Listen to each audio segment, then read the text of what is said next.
All right, welcome back here, and I am here with my Mage preview for Forged in the Barrens. So, before I go over to Mage and the preview of that, I need to go over the core set changes because Mage is one of those classes that it suffers a little bit with the core set changes. So, among things like they got some buffs, like Flame Strike got buffed, a buffed Ethereal Conjurer is back in the game, and they have Babbling Book that's always going to be around, and they have Arcanologist, which is going to enable secrets to be good. Fallen Hero is good. These are good things. The problem is what Mage lost. So mages now really don't have AoE.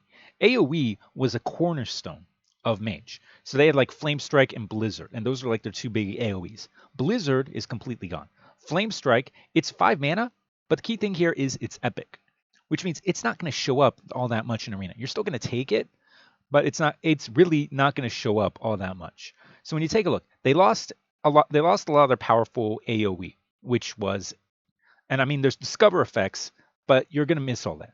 So that's one thing they lost. They kept Fireball, but they lost Polymorph. So Polymorph was a really powerful mage card. It was a really good control card. It was one of those things. That was one of those iconic "this is what a mage is" cards. They lost Frostbolt, so they don't have early game removal all that much anymore. And I would say arguably the biggest change to Mage in terms of playing around it is they lost Pyroblast.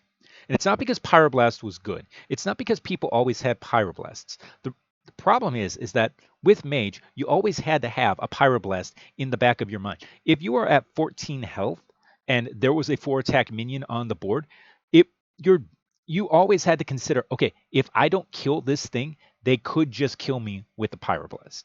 And not having to play around that anymore, I think that's going to be a drastic change in how people treat Mage and how people address mages trying to burn them down.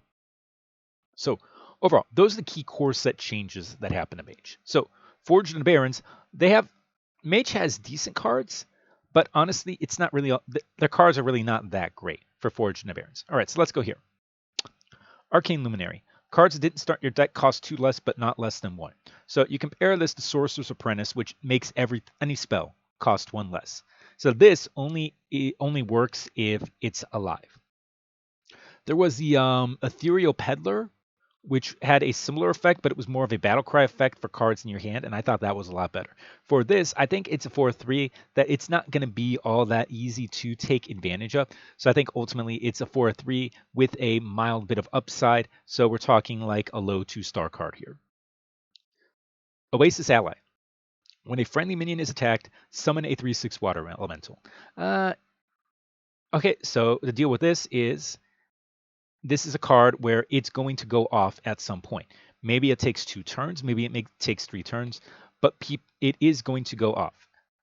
I just noticed that the little goblin here is being held up by the water elemental right here. Like I didn't notice that was the water elemental before that was aiding it. All right. So anyway, with the Oasis Ally, as I said, it's a good card, but it's kind of like a delayed card. I would say like the problem holding it back is I compare it to Pack Tactics or Snake Trap. We know those cards because they're cards that you have to attack a minion into, and you know how easy it is to play around them or to delay it until you're able to clear whatever it is that summons. So I said it's probably the best Mage secret. I would say it's a low 3-star card, but it's one of those cards that it takes a good player is going to know when to be able to trigger it. And yeah, a good player is going to be able to know when to trigger it. Okay, Rhyme Tone. After you cast the Frost spell, summon a 1/1 elemental that freezes. Let's go back over to HS Replay. So here, previously, we had Hunter and we had spells here. So we go to Mage, and we go to Frost. There are only 9 Frost spells. Let's see what Frost spells we get. Flurry, Freezing Potion, Brain Freeze, Ray of Frost, Snap Freeze, Cone of Cold, Ice Barrier, Oasis Ally, Deep Freeze. All right. The 0 mana freezes are not really that good. They're playable, but they're not really that good, especially considering the current power level of decks. Brain Freeze is a good card. Ray of Frost is fine. Snap Freeze, you're not going to pick this. Cone of Cold, you'll probably pick it. I'm not really that sold on it. Ice Barrier, you're not picking. Oasis Ally is okay. That's a fine card here. But then if you play this and Oasis Ally, you're going to give up what the secret is. Everyone's going to know. Deep freeze, you can't play this on the same turn. So there really is not that much frost synergy to be able to activate this. So that's like a strong hindrance on the card. And a 1/1 that freezes, I'm not saying it's bad or anything like that, but it's not really all that great. So yeah, I would say it's a little bit better. I would say, yeah, it's a little bit better than a normal 3-drop, so that would put it into like the high 2, low 3-star range. But it's not really, this effect is not going to happen all that much. Let's see, what do the Frosted Elementals look like? Oh my god, they're so cute! This might be cuter than the hog. Like the hog from the Hogsteed Rancher or whatever. The little Frost Elementals. All right, I feel bad. I want to upgrade this because the Frosted Elementals, they're so cute. All right. All right. Anyways, Refreshing Spring Water. Draw 2 cards. Refresh 2 mana crystals for each spell drawn. So let's say your deck is 25% spells. 25% of your cards are spells. It's kind of in the range. So you play this on 4. Maybe 25% of the time, you're going to trigger this effect. So 25% of 4 is, so like the total effect is 4 mana. 25% of 4 is 1. So on average, it's going to turn out to be an Arcane Intellect, except you can't play this on 3, and you can't really plan around how much mana you're going to have left for your turn. Because you have to, like with AI, you know how much you're going to have. With Refreshing Spring Water, if you get a bonus, you might not even be able to use that bonus if you're planning to do something else. So yeah, I would say this is definitely worse than Arcane Intellect, especially for Arena. I get why this is busted for Constructed, but for Arena, I'd say this is a 1-star card. Like Arcane Intellect's kind of like 2, this is 1. Wildfire. Increase the damage of your hero power by 1. So powerful effect. This is going to be a real pain to play around when it's off of discovered cards, like the next one coming up. But here's the problem. So number 1, you're paying a card for this. Number 2, we have seen these effects before. We've seen cards like Shadowflame. We've seen cards like a very, very long time ago, Deadeye. You're paying a card to upgrade your hero power. So you need to really get value out of that upgrade for it to matter. So for 2 mana, you're expecting maybe 4 damage or 5 damage to minions. So you need to be in a situation where you play this, and then you use it 4 times or 5 times, and that extra point of damage mattered. So you can see all the problems with the card. And remember, you're giving up a card to do this. So like it takes a while. Now you can play this on 2 because there's probably not going to be that much early game, and it can be decent there. But even then, if you're hero powering in the mid game, that means you're not playing stuff in the mid game. That means you're not tempoing out. So I'm not saying this is bad. I'm saying that this is probably like a 2-star card. I'm just saying that it's not like a great card. I think some people are going to overrate it because of the constructed hype. Ruined Orb. Now, this is a great card. This is a card that's like an easy 4-star card. It might even be a 5-star card. I'm saying 4 right now. 2 mana, deal 2 damage. That's fine. Discover a spell. That's really, really good. So, like this, like if we go back to spells, this into this, that is going to make people hate Wildfire, even if drafting Wildfire is not great. This, pulling off a Flame Strike that's an epic that people are not playing around, is going to infuriate people. This, pulling Grand Finale when you have Elementals, is going to infuriate people.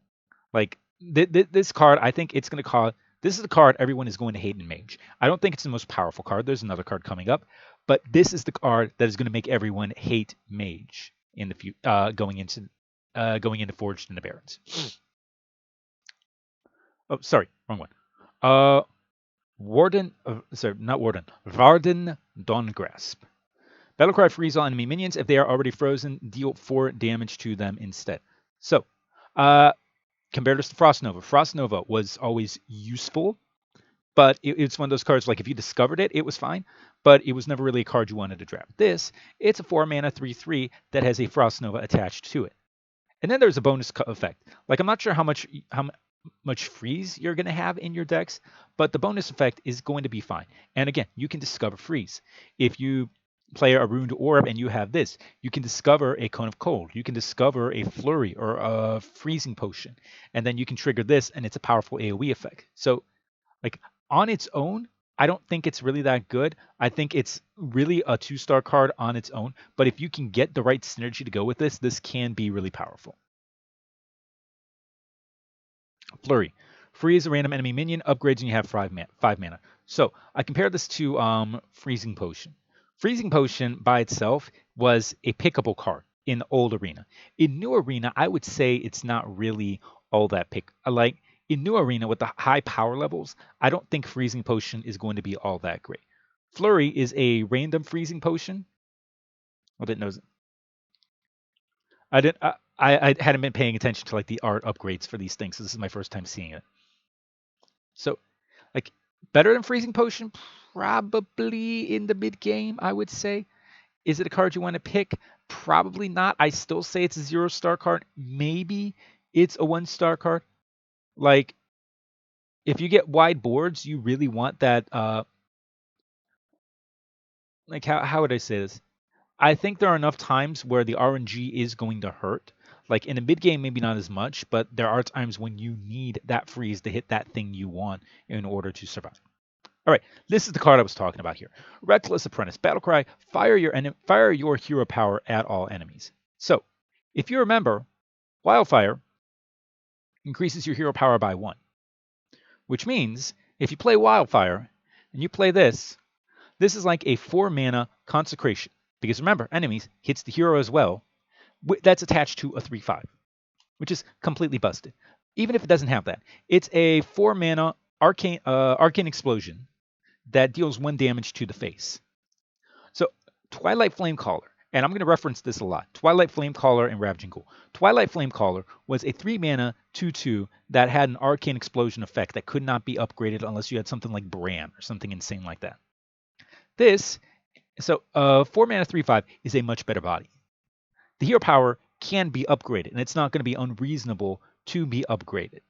So yeah, this is just like an absolutely insane card. Like, this is a card that's printed for Constructed to basically force an archetype, to basically be the anchor of the archetype. So yeah, this is an easy 6-star card. Just like absolutely absurdly powerful card that really you're making it absurdly powerful to force synergies.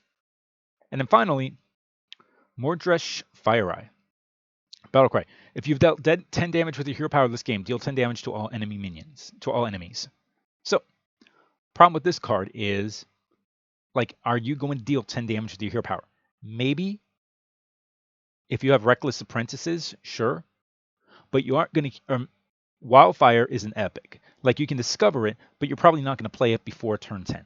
So, the chance that this... I'm just looking here. Battlecry, left, ready. I don't know why that's there. Okay, but anyway, the chance this is going to go off by 10 is probably unlikely. The chance this is going to go off by turn 15, I would not say is all that likely. So this is a super, super late game card where if you get it in the super, super late game, it becomes stupidly powerful. But I would say on average, this is probably it's a 0-star card. Just, it's not going to go off nearly enough to justify picking this over a lot of other legendaries or better cards. All right, so that's Mage. They lose a lot of their control tools. They lose a lot of the things that would allow them to play a control class, but they gain and their cards here, as I said, they're not really that great. Like, Reckless Apprentice and Ruined Orb are going to be the anchors for Mage and Forged in the Barrens, and then the other cards are just kind of there. So overall, I think I'm honestly down on Mage. I don't think they're going to do all that well going forward. All right, next class on the list is going to be Paladin, so I will see you guys then.